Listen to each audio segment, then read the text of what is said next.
Madame, Monsieur, bonsoir et merci de nous rejoindre sur la première. Voici les titres de votre journal.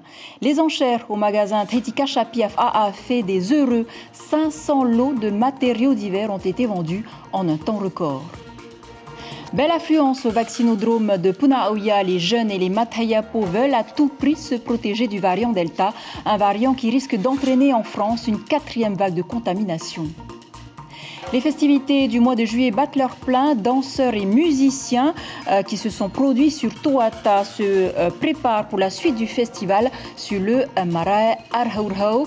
Une grosse préparation pour le directeur du conservatoire artistique, Fabien Dinard, que j'ai le plaisir d'accueillir. Bonsoir, à tout à l'heure. Ça va. On va à victoire de Charles Teinauri en V1 à l'occasion de la VIP Race. Ce matin, l'équipe au coquillage s'est imposée dans toutes les courses. Enfin, en MMA, retour sur le combat de Hani Flor qui s'est déroulé hier à Paris. Paris La Défense Arena, notre championnat vous s'être préparé comme jamais pour cette rencontre. Et la période est plutôt favorable aux acheteurs, élévateurs, chapiteaux, matériaux de cuisine. Une vente aux enchères publiques sur liquidation judiciaire a fait beaucoup d'heureux ce matin au magasin Tahiti Cachapi de Fa'a. Au total, 500 lots vendus. Sandro Ollier et Jacques Damour. Ils étaient une 50aine de personnes inscrites à cette vente aux enchères sur présentation de la carte d'identité. Les articles sont vendus par lot, 500 au total. Des chaises, des glacières, du matériel de jardinage et bien d'autres objets. Là, actuellement, je suis venu pour voir un élévateur qui m'est intéressant pour moi, pour mes travaux. C'est pour ça que je suis passé pour voir ça. Et alors actuellement, c'est quelqu'un d'autre qui l'a pris. Bon, il a misé un peu plus que moi. C'est le service après-vente qui prime ma prix derrière. Donc, pour moi, le prix qu'il a pris, je ne veux pas le dire, c'est un peu trop cher. Donc, moi, je me suis donné jusqu'à 400 000 balles. Et c'est monté jusqu'à combien 600 000 balles. Voilà, ça chiffre. Alors, c'est comme un combat. Voilà, tu es obligé de lever, de lever les chiffres. Tous les lots sont représentés par un numéro. Les plus petits sont proposés à l'achat à partir de 1000 francs et 200 000 francs pour les plus gros. Le prix de départ varie selon la quantité et la qualité de la marchandise que contient le lot. Alors aujourd'hui, j'ai pu acquérir le matériel que je suis venu faire un petit repérage hier concernant les grandes cocottes minutes. Et il y avait combien dans le lot? Dans le lot, il y a 7 pièces dans le lot. Et tu vas en faire quoi avec? Alors, nous avons un projet, mon mari et moi, de pouvoir faire des petites ventes de poua sauce huître, poua, un petit peu de tout. Ici, les acheteurs sont des connaisseurs et des anciens clients du magasin qui a ouvert ses portes il y a plus de 20 ans. La prochaine vente aux enchères aura lieu le 24 juillet à Punaauia. Elle concernera le restaurant Pink Coconut. Vous le savez, face à la propagation du variant Delta en France, la Polynésie maintient le rythme de la vaccination avec près de 66 500 personnes complètement vaccinées.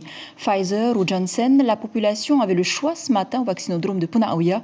Beaucoup de jeunes et encore des Matayapo. James O et Patrick Sinsing. C'est la deuxième fois que l'hôtel de ville de Punaauia accueille le centre de vaccination. À l'ouverture ce matin, moins d'affluence qu'il y a 4 semaines. Certains sont revenus pour leur deuxième injection, d'autres ont décidé de sauter le pas. Je suis venu faire le vaccin pour me protéger du Covid. La première fois? Oui, c'est ma première fois. Avec qui tu es venu? Mon papa. Je suis venu avec mon papa. Et c'est lui qui t'a dit de venir? Non, oui, c'est lui. C'est lui qui m'a dit de venir. Et c'est la première fois que tu viens? Non, la deuxième fois. Et comment ça s'est passé la première fois? Je suis revenu comme là aujourd'hui et j'ai dû faire comme à chaque fois et après je suis parti me faire piquer pour le vaccin Pfizer. Ça s'est bien passé après? Oui. T'as pas eu de maux de tête? J'ai juste eu mal au bras pendant quelques jours. Jusqu'ici épargné, le Fénois a enregistré cette semaine ses premières contaminations autochtones au variant Delta, la souche majoritaire des nouvelles infections à travers le monde. Avant, il y avait le 19. Maintenant, il y a des petits variants à côté. Delta? Le Delta, le dernier indien, là, c'est pas... Ça te fait peur? Ah ouais, ça fait peur, parce que là, Bon, comme c'est arrivé chez nous, là, il y a un mois, 2-3 semaines, là. Oui, non, je ne m'inquiète pas trop parce que justement, ces vaccins sont prêts pour combattre ce type de variant, justement. Après, on gardera toujours les procédures des gestes barrières, ça ne changera rien, ça. Mais c'est vrai que pour ceux qui ne sont pas encore vaccinés, moi, ça me fait peur.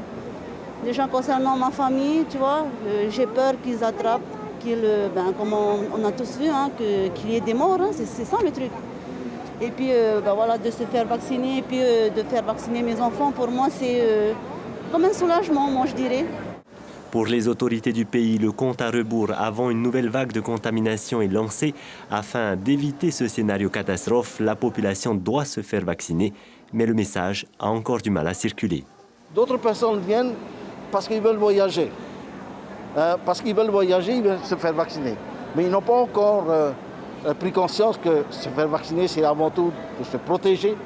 Et le vaccin va protéger contre les formes graves de la maladie. Mais c'est à nous, c'est notre travail d'informer, d'expliquer. Et nous n'avons jamais arrêté de le faire. Et nous n'en arrêterons jamais. Lundi matin, 8h, Emmanuel Macron s'adressera aux Français. Une allocution qui sera certainement centrée sur une sortie de crise menacée par le variant Delta qui s'impose de plus en plus à travers le monde. Voilà, le variant Delta se propage de manière inquiétante dans l'Hexagone. Le président Emmanuel Macron s'adressera aux Français en direct à 8h. Le pays risque une 4e vague de contamination cet été. Et puis, ce fait divers, la route a encore fait une victime ce samedi. L'accident s'est passé vers 16h cet après-midi dans le sens Puna Ouyapap était au niveau du pont de Utumoro. Selon les premiers éléments d'information, le scooteriste roulait en sens interdit lorsqu'il a violemment percuté un pick-up qui venait de Puna Ouya. Le blessé est dans un état critique. Je vous le disais, les festivités de ce mois de juillet battent leur plein. À venir encore le festival Tahiti Amay au Marais Arhaurhau. 12 groupes de chant et de danse s'y produiront à partir de samedi prochain et ce jusqu'au 1er août. Fabien Dinard, merci d'être avec nous ce soir. Vous avez constitué donc 12 groupes à la demande du ministère de la Culture. C'est une première pour vous? Oui, c'est une première. D'habitude, chaque année, on invite un groupe qui se produit 5 fois pendant tout le mois de juillet. Et là, on invite 12 groupes, 6 groupes de chant et 6 groupes de danse à venir se produire sur le Marais Arhaurhau. Alors, le conservatoire va se charger de la partie logistique. Comment ça se passe? Oui, la partie logistique, c'est la mise en place d'une tribune de 1000 places. La billetterie, tout ce que le groupe a besoin, la sonorisation, le décor, toute la communication autour de ces spectacles. Alors on va noter quand même l'aspect social de cette opération, c'est une première aussi. Oui, c'est plutôt l'aspect solidarité. Le pays, à travers notre ministre Heremona, nous a demandé que ce festival soit un festival solidaire, Tahiti Amay. Donc on invite à chaque représentation entre 200 et 300 enfants issus de quartiers défavorisés. Et donc je profite de l'occasion pour solliciter les associations de se faire connaître auprès du conservatoire pour qu'on puisse les inviter à venir voir les spectacles sur le Marais. Ce n'est pas déjà fait pour l'instant? Si, on a approché les mairies, nous avons contacté quelques mairies, la mairie de Paia, où se déroulent les spectacles, la mairie de Punavia, la mairie de Papeete. Donc si la mairie de Fa'a ou d'autres mairies, on a également essayé de contacter SOS Village à Papara. SOS Village. Et comment vous est venue cette idée justement d'accueillir les enfants, de faire un spectacle pour les enfants? Oui, c'est parce que c'est un Heiva solidaire. Nous avons traversé des moments difficiles avec cette crise sanitaire. Et on Heiva un festival solidaire parce qu'on voulait que les groupes qui ont répété pendant plusieurs mois puissent pas seulement venir se produire pendant une soirée sur Tuata, mais aussi pouvoir se produire au Marais et également après le Marais au Urua Festival. Alors le programme jusqu'au 1er août. Oui, on va démarrer ce week-end qui va arriver la semaine prochaine avec Nona Here et Reo Papara. Et tous les samedis et tous les dimanches, Le spectacle démarre à partir de 15h. À partir de 15h, on va accueillir les groupes. Il y aura des animations, des tableaux vivants. Nous avons également voulu accueillir des artisans. Oui. Pour qu'ils puissent, parce qu'on sait que les artisans ont été durement touchés aussi par cette crise, pour qu'ils puissent exposer leurs produits et puis les vendre sur place. Merci beaucoup Fabien Dinard d'avoir répondu à nos questions. À découvrir donc dès samedi prochain 15h au Marais Arhourhouf. En sport, les adeptes du Va'a ont eu du beau spectacle aussi. Charles Teinaouri, grand vainqueur de la journée.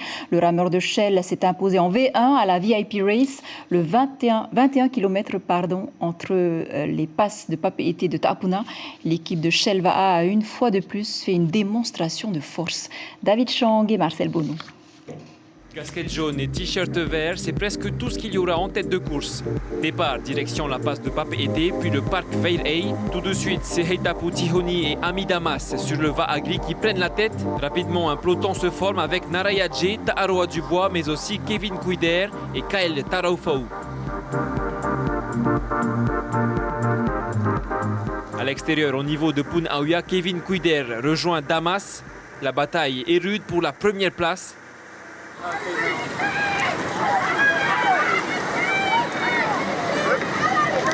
Dans le lagon, un peloton de 6 rameurs. Et à 2 km de l'arrivée, Charles Teinaouri lâche les chevaux. Une revanche pour le rameur de Shell Va'a. Juste pour dire à tous les gens qui m'ont critiqué, je n'ai pas besoin de tricher pour gagner. Mais comme vous avez pu le voir, j'ai juste géré pas derrière. J'ai attendu le bon moment pour pousser. Félicitations à tous les copains, à tous les copains. Maruru à notre coach. Toujours là, pas derrière nous et notre patron. Dans le paquet au début, Kael Taraufau réalise une impressionnante remontée jusqu'à glaner la deuxième place. J'ai vu aussi que les copains devant, ils étaient à bout aussi. Après, voilà, ça s'est joué dans la tête, au mental. Après, ça me tenait à cœur aussi de faire au moins un podium là, avec les entraînements que je fais là. Beaucoup de sacrifices aussi que j'ai fait ces derniers mois là. Et puis voilà, c'est de bon augure. Ça me prouve que je fais de bons entraînements. Et puis voilà, j'essaie de me préparer au mieux pour le territoire. C'est ça l'objectif final. Chez les vétérans, même parcours, et c'est Manute Aouen qui s'est imposé en 1 h, 50 minutes et 27 secondes. Elle aussi n'a rien lâché. Retour sur le combat de Hani Flor hier à Paris, la Défense Arena. 1000 spectateurs sont venus pour cette première du MMA en France. Et la Tahitienne n'a laissé aucune chance à son adversaire Stéphanie Page. La Calédonienne s'incline par décision du juge. Sur place, Mohamed Erami et Leila Zelouma. C'est un combat à la saveur particulière. Un affrontement entre deux filles du Pacifique. La Calédonienne Stéphanie Page contre la Tahitienne Flor Hani. Pour la jeune Kanak de 32 ans qui doit entrer en piste, l'heure est à l'échauffement.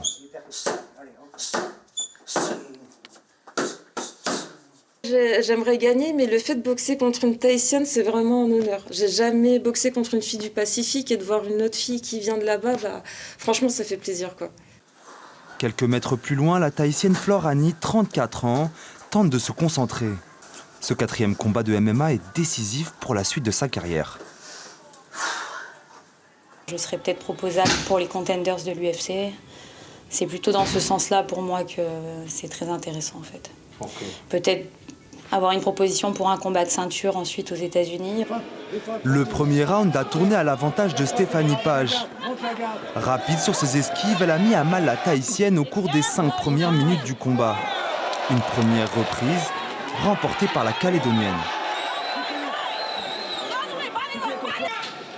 Durant le 2e round, Flor Hani a réussi d'entrée de jeu à amener son adversaire au sol.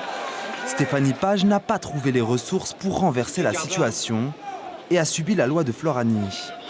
Une 2e reprise franchement remportée par la Tahitienne. Pour le 3e round décisif, Stéphanie Page a manqué d'explosivité. Flor Hani est finalement déclarée vainqueur par décision partagée des juges. Bien, premier round et après deuxième, au sol, je sais pas, j'avais pas envie de bouger. Je me suis dit vas-y, j'ai pas mal, donc je me sentais pas en danger, donc je bougeais pas. Je me suis dit je vais bloquer, puis voilà quoi. Mais j'aurais dû bouger. Côté tahitien, c'est sous les applaudissements que Flor Hani retrouve son clan. Cet affrontement, elle en sort victorieuse mais marquée. Cette victoire, elle était super importante pour moi. Et il était très dur. Ouais, je dirais que c'est le combat le plus dur que j'ai eu dans ma carrière professionnelle jusqu'à maintenant. Mais je voulais rien lâcher, quoi. Je me suis dit, si elle gagne, elle va me mettre KO, c'est tout. Mais je lâcherai rien. Prochain rendez-vous entre les deux filles, une revanche qui devrait cette fois se dérouler dans le Pacifique. On reste à Paris pour une rencontre avec les artistes atypiques du groupe 15-15. 2 des 5 membres de la troupe sont polynésiens. Enio et Tsimin ont intégré l'école supérieure d'art et de design d'Amiens. C'est là que le groupe s'est formé. Ils étaient sur l'une des scènes du festival Chorus à Boulogne-Billancourt, en région parisienne. Le reportage de nos confrères à Paris. Nous sommes sur les bords de Seine où se déroule le festival Chorus et si vous reconnaissez une couleur polynésienne à la musique que vous entendez, vous avez tapé dans le mille sur la scène extérieure. Le groupe 15-15, 5 artistes dont 2 Tahitiens, est à la manœuvre. Là par exemple ce soir il y aura du orero où on va poser un tableau, on va raconter une légende et ensuite là petit à petit la musique elle arrive et puis voilà. La musique polynésienne, une découverte pour Marvin. Pour lui, la greffe s'est faite tout naturellement. On a vraiment commencé la musique ensemble, donc j'ai l'impression qu'on a l'impression de grandir ensemble. Et donc je pense qu'on, déjà naturellement, on s'influence tous les uns les autres pour tout ce qui fait partie de nous et qui finit par faire partie de notre propre histoire à 5 aussi. Des percus polynésiennes, de la musique électronique, du style band et une ambiance planante, même le groupe a du mal à qualifier sa musique. On va dire qu'il n'y a pas vraiment de style, c'est pas qu'on refuse d'être catégorisé ou quoi, c'est plus que le style de chaque morceau va s'adapter un peu au sens qu'on a envie d'injecter dedans en fait. En tout cas, Enio et Tsimin font plus que faire connaître leur culture, ils font danser dessus.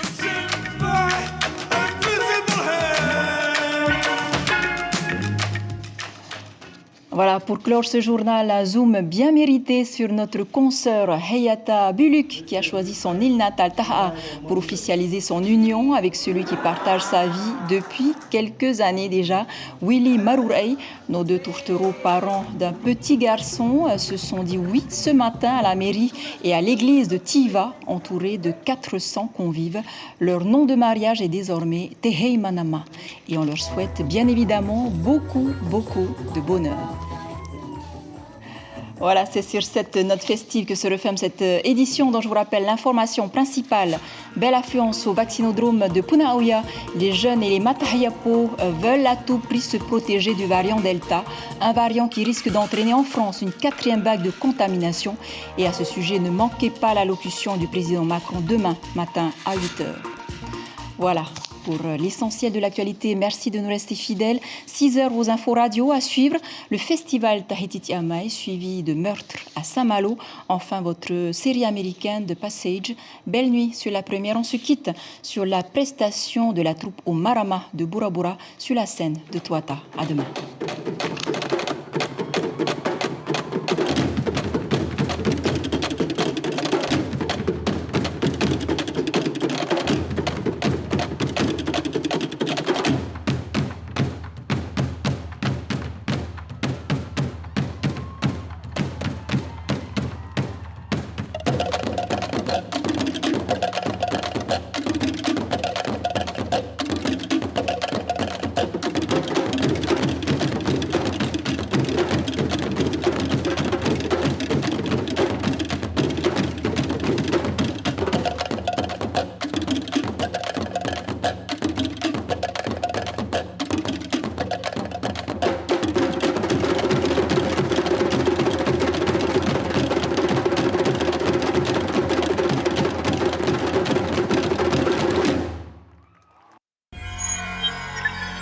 Retrouvez ce programme en replay sur notre site internet